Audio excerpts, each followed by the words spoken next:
மக்களவைத் தேர்தலுக்கு பின் தொடர்ந்து ஏற்றம் கண்டுவரும் இந்திய பங்குச் சந்தைகள் நேற்று புதிய உச்சத்தை தொட்டுள்ளன. மக்களவைத் தேர்தலுக்கு முன்பு இந்திய பங்குச் சந்தைகளில் பெரும் ஏற்ற இறக்கங்கள் நீடித்து வந்தன. தேர்தல் முடிவுகள் வெளியான ஜூன் 4ஆம் தேதியன்று மும்பை பங்குச்சந்தை குறியீடு சென்செக்ஸ் 4500 புள்ளிகளும், தேசிய பங்குச்சந்தை குறியீடு நிப்டி 1400 புள்ளிகள் சரிந்தன. அதன் பிறகு மெல்ல மெல்ல மீண்டெழுந்த சந்தைகள் நேற்று புதிய உச்சத்தை தொட்டன.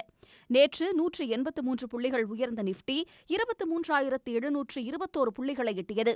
சென்செக்ஸ் 712 புள்ளிகள் அதிகரித்து 78,053 புள்ளிகளில் வர்த்தகம் நிறைவு பெற்றது.